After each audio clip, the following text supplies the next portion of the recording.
Hello, hello. Good afternoon. Welcome to Monaco Day here at the World Economic Forum in the Davos Lodge. I am Rhett Power. It is a pleasure to be with you. I am a CEO of a global consultancy, executive coaching, and leadership firm, but I'm here today in my capacity with Forbes and with Rolling Stone. So it's a real pleasure to have my esteemed panel. I'm going to let them introduce themselves briefly, and then we're going to get into a lively discussion, I hope. Shall I start? Good afternoon, everyone. It's a pleasure to be here. It's quite an intensive week for everyone, I'm sure, but quite productive. My name is Irina. I run XCarb Innovation Fund of ArcelorMittal. That's a corporate venture capital fund focused on investing in some of the most disruptive and breakthrough technologies to address one of the massive challenges of decarbonizing steelmaking. Pleasure to be here.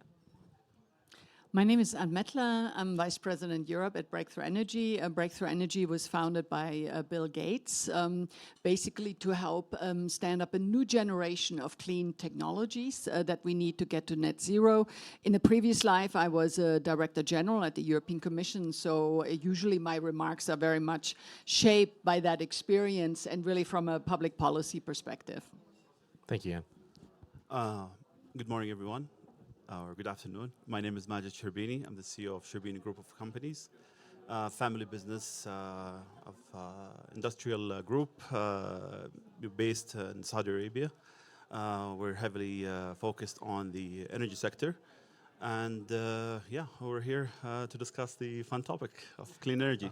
All right, so we're going to talk about clean energy, a pillar for Europe's prosperity, growth, jobs, and innovation. And the first question is really about policy and governance. Everybody has that reaction. So how can Europe balance the urgency to transition to clean energy with the political and economic pressures that they face now? Because we're talking about security, we're talking about reliance on imports and critical materials. You guys give a little bit of a light on that topic? I can start maybe. No, that's.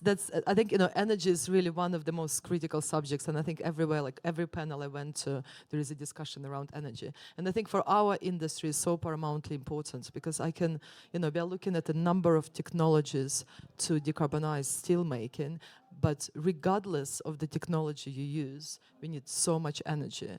And to give you perspective, steel industry alone accounts for just below 10% of global CO2 emissions, but yet it's a fantastic, versatile material which is absolutely critical for energy transition. We need steel for pretty much anything when we talk about energy transition, be it renewable energy, data centers, electrical vehicles. So it's really how we produce steel, which is such a challenging subject given the technology challenges and given the energy. And to give you also another perspective, we need energy 24/7. So even if we invest in renewable energy, there is a challenge of intermittency, and that's the reason through the fund we're investing in energy storage technologies. We also invested in nuclear energy because I think nuclear energy has to be part of the mix. But with all of those investments, what we see is that the cost of energy makes steel not economical to produce if you really now switch to clean energy. So this is something that we need to address from the economics perspective. But when the war ends in Ukraine, though, steel is going to be a massive need. Is that what's your view there? I mean, if you see that it's not economical or not. Well, I think that's exactly what we are now trying to solve collectively. I don't think it's just one company or one industry. I think we all need to come together. There are so many stakeholders, and we all require global and we all have the vested response. interest. And again, maybe speaking about the numbers, close to 2 billion tons of steel is produced globally, and this number is set to grow to anywhere between 2.3 to 2.5 billion tons by 2050. So it's enormous. And how do we? Again, I speak about credentials of steel. Steel is actually super versatile. It's infinitely recyclable. It doesn't end up in the ocean. But, we use it. Most of the steel currently produced through blast furnace pathway using a lot of coking coal. So the challenge for us is really to phase out the coal from this process. And there are 3 pathways that we are focused to do that. One is what we call innovative DRI. DRI stands for direct reduced iron. And innovative comes from the point that we want to use hydrogen. We can now produce steel using natural gas, but of course, we need to phase it out eventually. The challenge with this pathway is availability of hydrogen and really the infrastructure. And that's the reason, we can't stand still. There are more than 1,000 steel facilities globally, and we can't just scrap them and change overnight. That's the reason we are also focused on what we call smart carbon, basically using existing facilities but trying to replace fossil coal with the biocoal and leveraging biomass and leveraging CCUS. The 3rd pathway is what we call direct electrolysis of iron ore. We are developing a technology within the group at the low temperature. We also invested through the funds in a company called Boston Metal, which is a molten oxide electrolysis of iron ore and presents an interesting opportunity for us to produce steel at the lowest carbon footprint. Okay, Anne? Well, first of all, I just want to zoom out a little bit and explain why Europe really needs this clean energy, because we are basically a resource-poor geography, right? We don't have oil and gas. So this was why back in the day we were leaders in standing up wind and solar, and so this is a basic fact, right? So this heavy dependency on fossil fuels leads not only to us not meeting our climate imperative, but it also leads to dependencies. It leads to huge volatility in prices, right? I mean, we know this with the LNG prices. They can hugely fluctuate. The other thing I'll say is that we have, energy is very expensive in Europe. So, we have prices, natural gas costs 3 to 4 times what it costs in the United States. So we have, we have discussions about competitiveness, but I really ask anyone, how is any business, let alone sort of an energy-intensive business, supposed to be competitive under such conditions? If I have one regret, it is that after the war started in Ukraine, these matters changed very much, because what this used to be seen only through a climate prism, and all of a sudden it was very much about energy security, it was very much around resilience of our economies, right? And that would have been a chance to really pivot quickly in the development and especially the deployment of emerging clean technologies, because we have today technologies that can dramatically reduce the demand for natural gas, be that clean electric heat, be that thermal storage, be that certain insulation materials. We have one of our portfolio companies makes windows that insulates as much as a wall, right? I mean, why didn't we double down after 22 and said, we need to now quickly deploy these technologies and these solutions that we have? Instead, if I can say, we really doubled down on natural gas, which had just become weaponized against us. I understand there was an immediate emergency, so we started building, LNG terminals at enormous costs. I mean, I need to say that, Europe has, since the war started, supported fossil energy to the tune of hundreds of billions of euros. This is not a joke. Had a fraction of that gone into the emerging clean technologies that I am working on, we would not only be more likely to reach our climate targets, but we would be more secure, and frankly, we would be more competitive, because these are the markets of the future. There is not a geography in this world that is not working on these emerging clean technologies and sees the potential. So that was a missed opportunity, but it's not too late. Couldn't agree with more. Let me put it this way. I think the biggest challenge for Europe in deployment of a lot of the new technologies for clean energy could also, be attributed to a lot of regulations, a lot of policies, and also for, I would say, kind of an older grid system that has been deployed long time ago, and it hasn't been renovated or, let's say, revamped to cater to the new technologies that has been, or looking to be deployed. And these are all challenges from a technical perspective, will sort of delay the deployment of these technologies. Definitely, I totally agree with Anne and Irene in terms of importance of being energy independent, but that takes time. It takes time, it takes effort, and it takes the leadership of Europe to take a good stand on this and make sure that it paves the way for these technologies to be deployed. So thank you. So I think you and I were at a dinner the other night, and I'm not going to say who said it. We were under Chatham House rules, but it was a very provocative statement, and the speaker who It was right after inauguration. right, and what he said was that Europe has become irrelevant from a innovation standpoint and economically. I think was his point. Just maybe to add, I think he was referring to the speech of inaugurated president. He was. He said, there was a lot of discussion about, obviously, Gulf of America and I think he was China and Asia. trying to stir one thing that Yeah. was not mentioned, didn't mention even once, was Europe. So, and then why? Is Right. it, is it because of the Right, and Trump did not mention Europe in the inaugural address, right? So, what does that mean? And is that statement accurate or not accurate? It's inaccurate, I believe, because Europe does matter. I mean, the single market is the biggest economy in the world. When we, really act united, we are players. We are very good at early stage innovation. I will also say I went to the Ukraine breakfast this morning, and there were several senators and congressmen and from the Republican Party that care very much about Europe.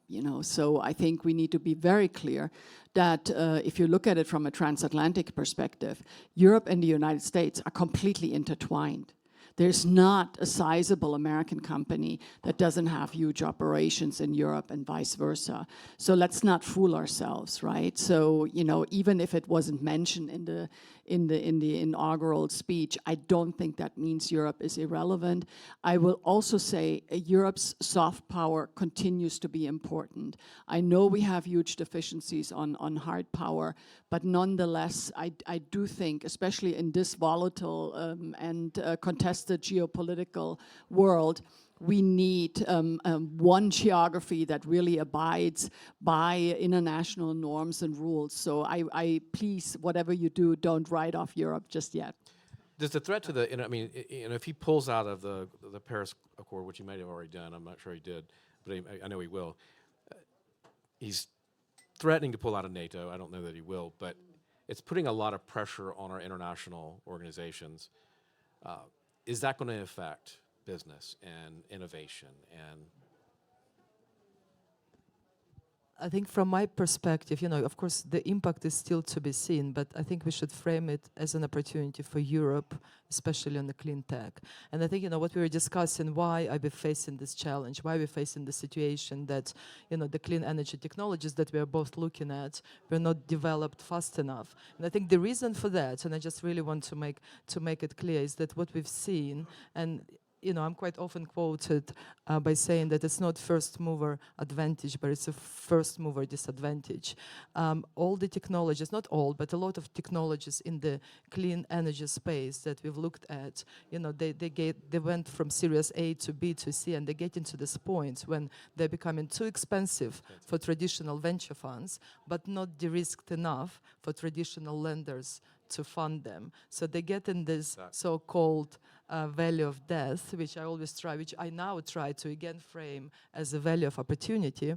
But what it means is that there is just not, there is no funding for that because there is not a good business case. And we quite often speak about first of a kind. But if I look at the business case as it is now, it's not first of a kind. It's probably fifth or 10th of a kind before we get to acceptable, let alone attractive returns. So that's the reason, it didn't move sufficiently enough, because you look at the case and, of course there are philanthropic efforts, but, from the market returns perspective, it's very difficult to demonstrate the case for investment. And that's the reason maybe, most of the investments will flow in natural gas and oil and gas. Just to second on this point particularly, I would say that this could be, a general, let's say, picture when it comes to investment. A lot of, innovations and technology have emerged from Europe, but it didn't have the market for it in the region, so it had to go elsewhere to be actually properly funded and to be properly deployed in order to make it feasible. And this is, I would say, in general, this is the landscape for most of these new technologies. Now, if you look at other technologies, if we're talking about AI or talking about any other technologies, it doesn't have that issue. Actually, a lot of buying in. Why? Because of the fact that the returns are there from an early stage. And this is where, the point of Irene, it's correct, 100%. And this is where it's actually completely, I would say, inhibiting for these technologies to flourish. Can I just add? I mean, the clean energy transition, in my opinion, cannot be derailed at this point. I mean, if you look at the deployment of solar, if you look at the importance of batteries, not just for EVs, but also now for storage, if you look at electromobility, this will not be stopped by the United States. I'm sorry, I mean, that's just not going to happen, right? So I project that at least for the more mature technologies, everything will go on. I also, and I say it as someone who used to work in strategic foresight, what we're living through now may actually increase the focus on climate change, because climate change doesn't stop, right? I mean, we're living through it. And this will only get worse in coming years. So I actually anticipate that at some point, right, I mean, the world will really have to accelerate the deployment of these solutions. And my plea is really very much to rethink cost, because so often we have really short-term views of cost, right? And we know that for renewables, for instance, they are expensive upfront, but then you really, I mean, it pays off over time, right? So, and for the emerging clean technologies, they need to be de-risked, right?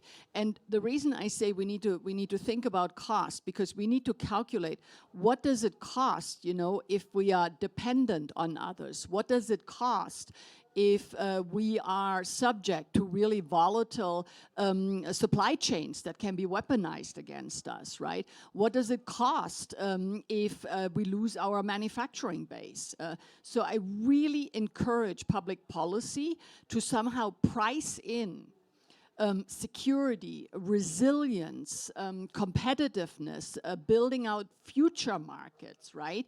And not just always this immediate short-term cost, it's cheaper. Yes, but in the long run, it's, prohibitively expensive. We have to find a better way of doing that. I'm glad you brought up cost, because that was a great segue to the next question about financing this transition, right?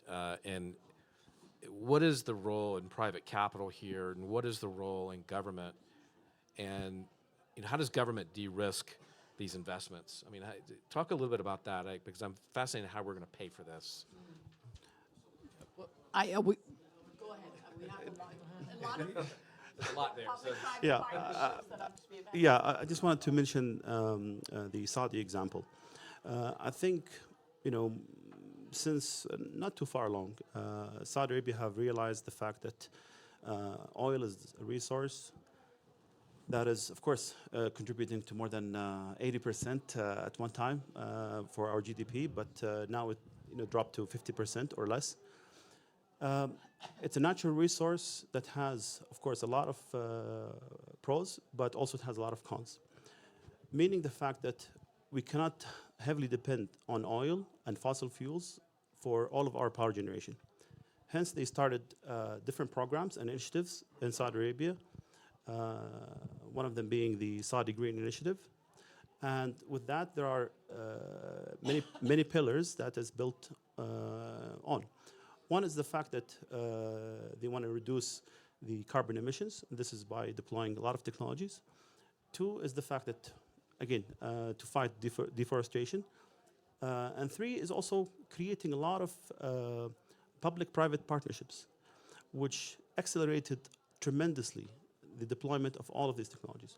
Now, if we look at all the entire scene of renewable energy in Saudi Arabia, talking about solar and wind at the moment, both we're talking about more than 300 and 400 megawatts already been installed, and we have around 6 gigawatts or even more being planned since last year to be on the grid.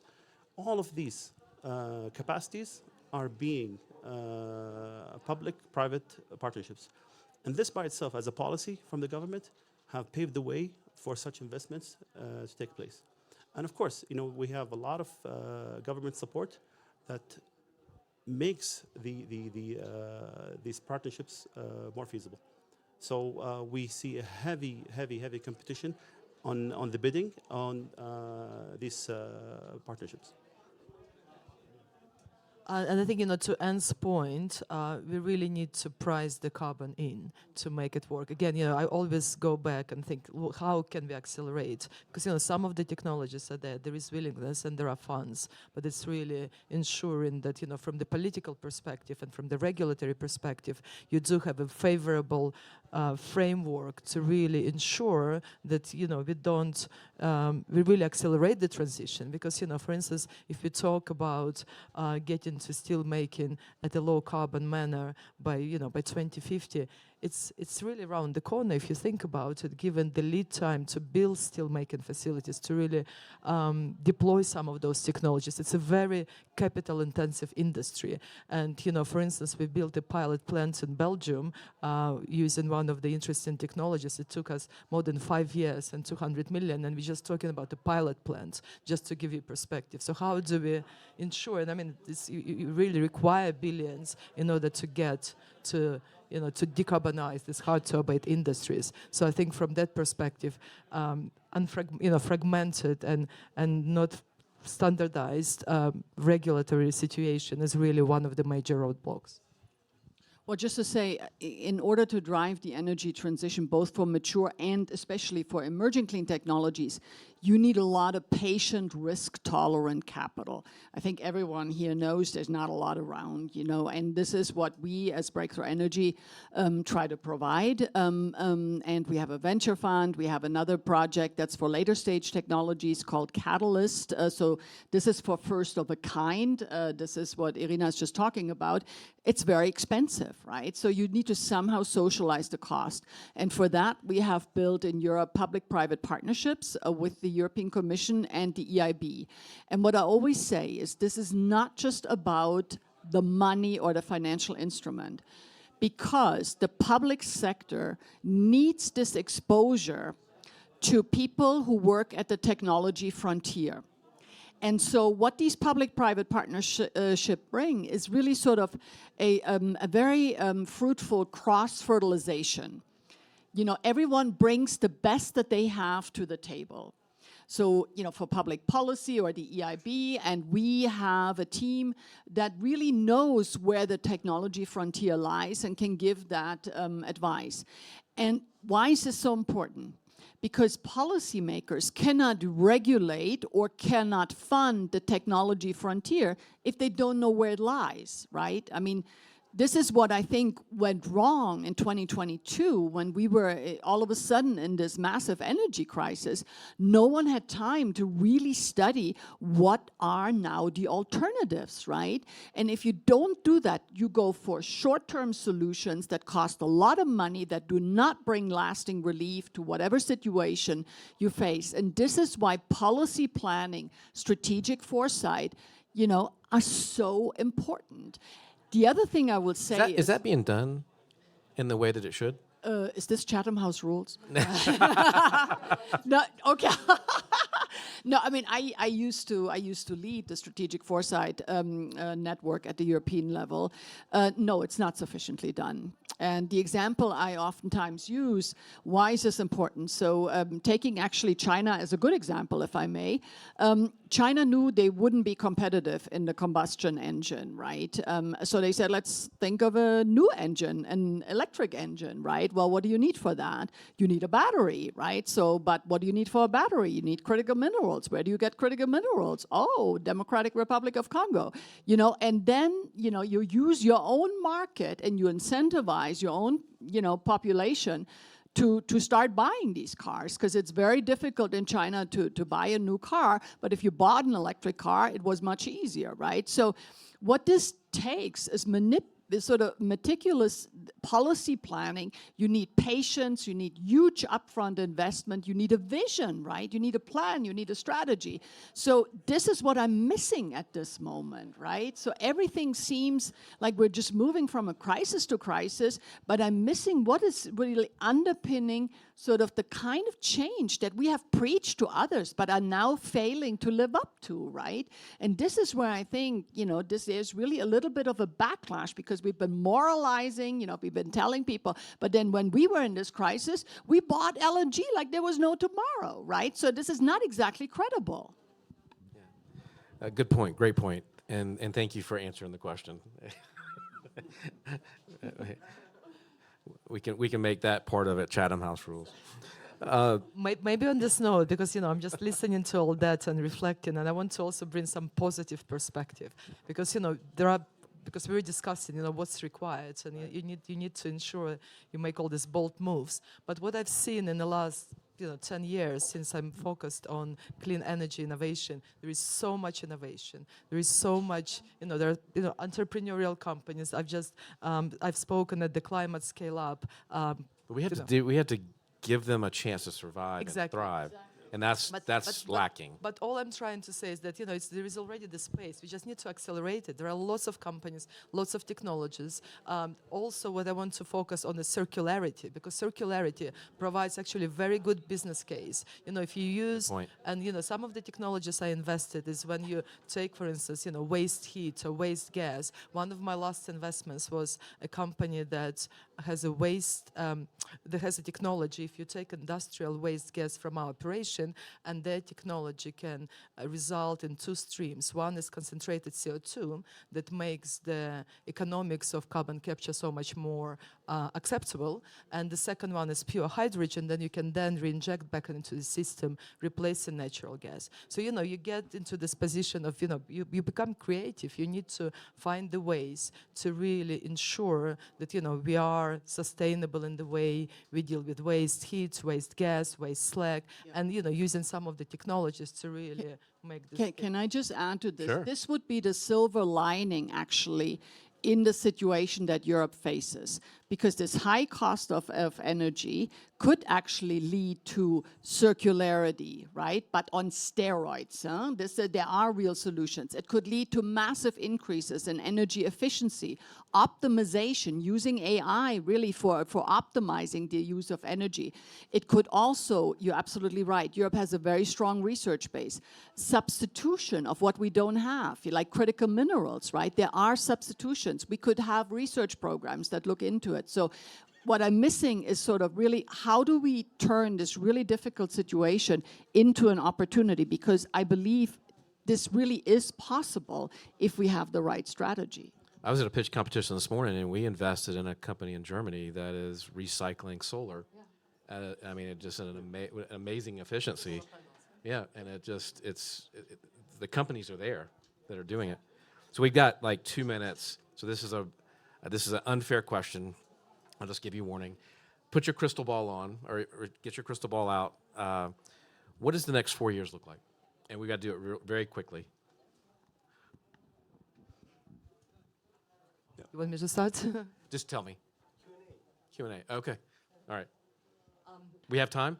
Crystal ball. So again, I'm optimistic person by nature. So I do want to see some of those technologies that we have invested really being scaled up, and we want to support them, and we get to this, necessary regulatory framework that can incentivize this development. So firstly, the legislative cycle at the European level is 5 years. So I look to the next 5 years. What I have to say as someone who's lived in Brussels for more than 20 years, it's hit home that something is fundamentally wrong. So, I wouldn't be surprised if really we see some real changes in the coming years, and really Europe giving it its very best try, to accelerate the economy again and really double down on clean energy. Because let's not forget, we've been the pioneers in this, right? So it's really time also for our own credibility to really get serious about it.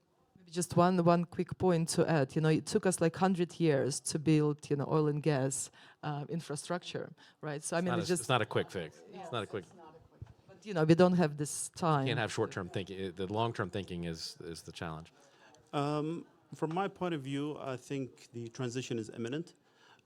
We see, the largest oil producer, Saudi Aramco, is investing in clean energy more than ever. They're pioneering that as well, and they're moving toward energy producer rather than oil producer. So seeing that trend, we know it's going to come sooner or later. I think the biggest challenge for all of the emerging technologies is the fact that, yes, it works on a laboratory scale, maybe a pilot scale, but when it goes to the larger scale, this is where sometimes it faces challenges. And it only takes the private sector to really continue to push that and continue to refine it, continue the innovation cycle. And this is where you would be actually able to have the success for those technologies. Yeah, I 100% agree. So we do have some more time, apparently. Questions? And let's keep them brief and to the point. Hi, I have a question, I think, segueing to that. So I'm a venture capitalist. I invest in deep technology. We write $10 to $100 million checks, very late stage. We also kind of backing Earthshot Prize for the Prince William's Foundation. But when it comes to deep tech, finding those accelerated growth where we can write venture capital checks, I'm having hard time with the climate technology and where we want to back. And there's some great, I think that from seed stage, the companies have now come to Series A and B, but beyond that, it's still a challenge. So the question is that how we want to make sure that from A and B, we can go to C and D. I think, once the technology gain a level of validity and feasibility, I think this is where you would see it, deployed more. And I think in general, like where it requires, for example, like Saudi now becoming almost a place for all the pilot projects. I know for a fact that many technologies that have been, introduced in the last Future Investment Summit and even in other conferences are actually now doing pilot projects in Saudi. So once you have such validation for the technology, it's just a matter of compounding that interest and making sure that you have a strong reference in the industry and making sure that it continues to grow. I think this needs government. This really needs to be a priority, and this is my prediction for Europe going forward, because Europe has not produced a single company that's worth as a market cap of more than 100 billion in over 50 years. It's hit home, right? So yeah, I think there's going to be a lot of focus on investment, on generating demand, right? I mean, because this is what will ultimately make these companies successful. So I think, I'm not sure VC is the right, it's this patient, risk-tolerant capital that I was talking about. And I think that the EU is pretty serious about this at this point. Irina, you get the last word. Yes, maybe just like a last point from the corporate venture capital perspective. The reason why we stand out is we have the platform to try and test those technologies to establish if they're technically viable and, more importantly, industrially scalable. Because something that looks fantastic in a lab, series A, B, and C, by the time you get to the scale, and you really need to use this platform. And what we do, we are working with some of the startups. We're trying to run some of the demo plans. So that's exactly what I'm trying to achieve. That we support them, and if there are some promising technologies that can be deployed, we really find a way to fast track them and use them and utilize them in our process. Thank you for coming here at Monaco House and Monaco's Day. We are going to have another panel right after this, so stick around or go get a drink. So thank you. Thank you. Thank you.